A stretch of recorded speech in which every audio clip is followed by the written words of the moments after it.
spraying mostly water. Running the Spra Coupe, 4th gear, it's 3630 Spra Coupe, running about 10 miles an hour, and spraying this on a contour. So this Zidua is a pre-emergence chemical. It should keep any weeds from coming up in our wheat, but it still allows the wheat to come up. One of the big things we're wanting to try to control, and I hope Zidua does it, is control ryegrass. That's one of our major weeds that we deal with in our wheat. It's kind of a slow day for me so far. There's lots going on, but for me it's kind of slow. So I got all the wheat sprayed. Something down there in the field. Oh, that's Samuel, the dog. Dad's hauled off some soybeans for a neighbor, and I'm about to go diesel up his combine. I've mainly been watching Cora.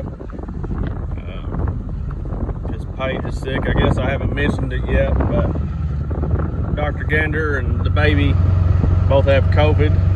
You know, I feel like that's an honorable mention this year since COVID is such a huge deal. They both have COVID, and I don't have COVID for some reason. I guess COVID can't live in Mountain Dew and ibuprofen, so had to watch her for a little bit. She's doing, I wonder what the dog's doing. I don't know what he's doing. And so she's taking a nap, so I'm probably gonna, when she wakes up, we'll go watch her again. But I'm just trying to get Dad started here. Now let's put some diesel in it. So I'm gonna try to pay attention and video too, and not overflow this thing. Dad and I both have, they call them 40, but it's like 36-gallon transfer tanks in the back of our truck. We don't have a fuel wagon. Well, actually, our big fuel tank is a fuel wagon, honestly.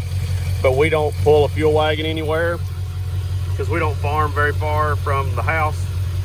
So we try to fill everything up at the house, but we have those transfer tanks to get us out of a bind. And 40 gallons doesn't go very far. Or 36 gallon doesn't go very far, but it does help to have a little bit of onboard diesel. More deer damage. Whole field's lost. I'm gonna try to cut this outside edge. I don't think they've harvested soybeans off this field in, I don't know, 10 years maybe. And the deer eat it up every year. They even planted milo here in the past 5 years, and the deer ate the milo down. It's pretty sad. There's no beans out there. I'm just going to do about 40 foot here on the ends and call it good in this field. Total loss. I'm in this field. Then right up there, right there's where I killed my first deer when I was 8 years old. 8-point buck, 410 slug, and I guess that was in 2002. First deer I ever killed. Good memories here.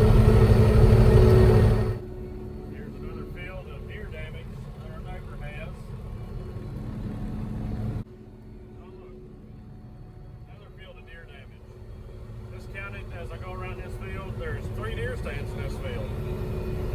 So I bet I'm going to get 20 bushel out of this field, about a 5-acre field. Maybe it's 5 acres, maybe 8. That's pretty sad. And another reason the deer can't be stopped in this area, look, there's not a single pod on what I'm cutting right here. I might as well pull over and get a different spot.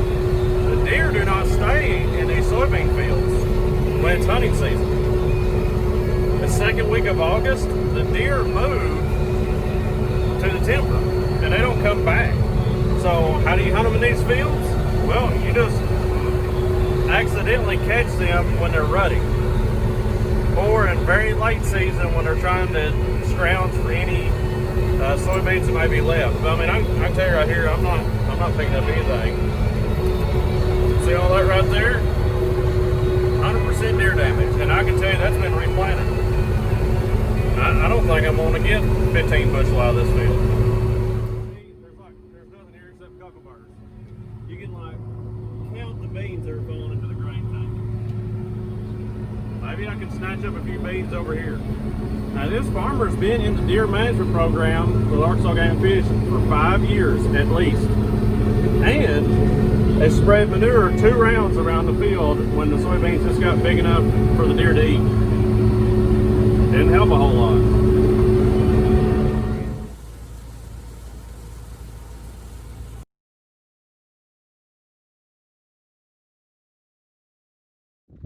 Man, what a day I'm having.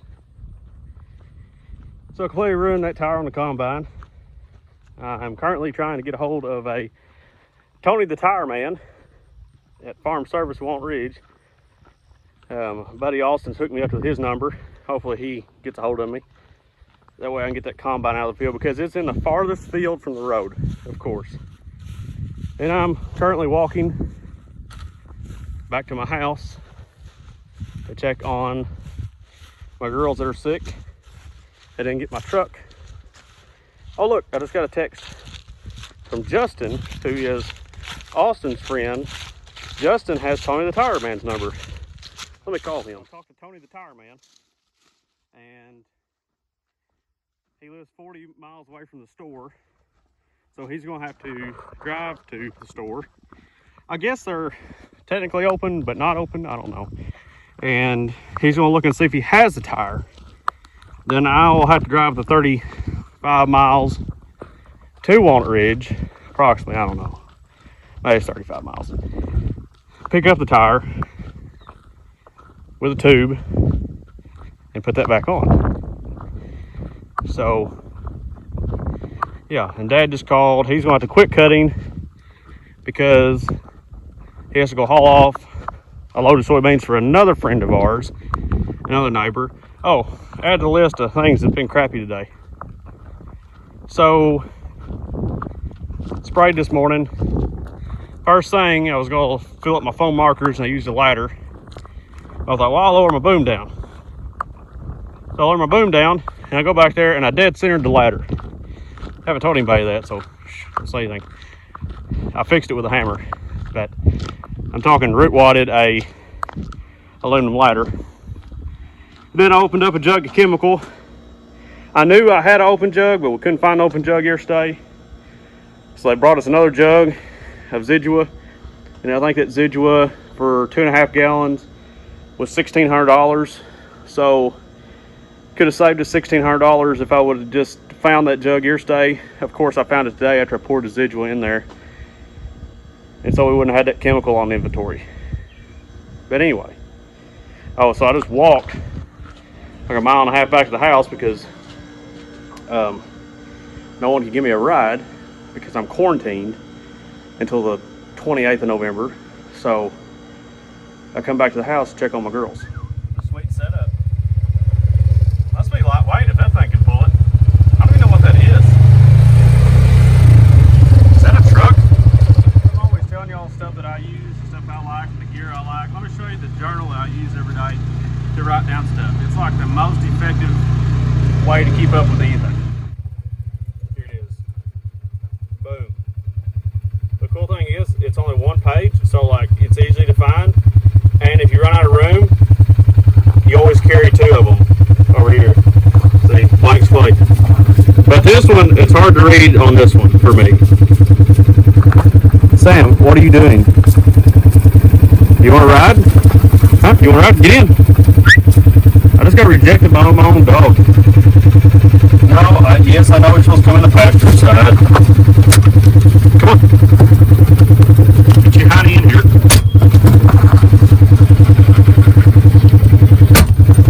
Hey, chill.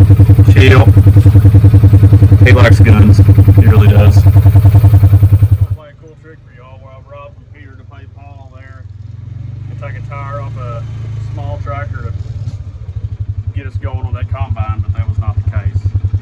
I need a 26-inch tire, and those are all 28s. So that really stinks. No-till drill doing its job. Planting some wheat in the pasture. This is planted back in the spring. I planted this in Bermuda and crabgrass, and hopefully this no-till drill will work to incorporate, let's pause, incorporate some of this year's manure and incorporate that crabgrass seed back in the ground and act as a dormant seeding for the spring. And this should be, you know, pretty minimal tillage here. with those disc openers. Disturbance to the soil is what I meant instead of tillage. So minimum disturbance to the soil, and hopefully give the goats and the horse something to graze on this winter besides just dead grass and feeding them hay and grain. That should greatly cut down my feed cost. And just a little bit of barley and Harrison oats that I had left over. The horse likes new pasture to give a little bit better feed efficiency. And a lot of this wheat seed we got for free last year, so it needed to be planted anyway. These places look like they're grazed down really heavy and others are not.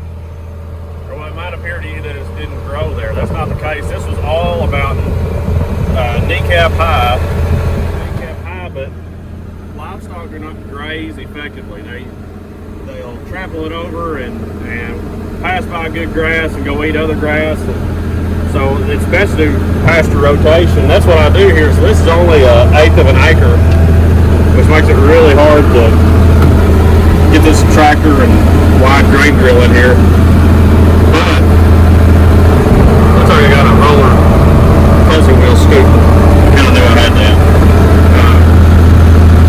But if this was a 40-acre pasture, you'd have these patches that wouldn't be grazed effectively, and you'd have bad spots in it. So if you keep them down to an acre at a time, a half acre, and then rotate them, it just works so much better. To the post, you might think I got the crappy gate, but actually, pretty good gate system. I don't go in there very often, so I mean, why buy a really expensive gate?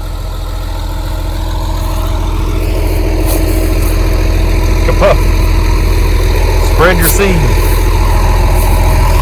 Why should I buy an expensive gate when I already have those and I can move them around? I don't have to worry about a gate swinging and all that stuff. Whole back gang down 2 holes to the 4th hole, and the front gang's on the 2nd hole. So with this thick mat of seed, but there's some crabgrass seed. You see there, right there, that's crabgrass seed. Right there's some wheat seed that's laying on top. Look how thick this mat of organic matter is.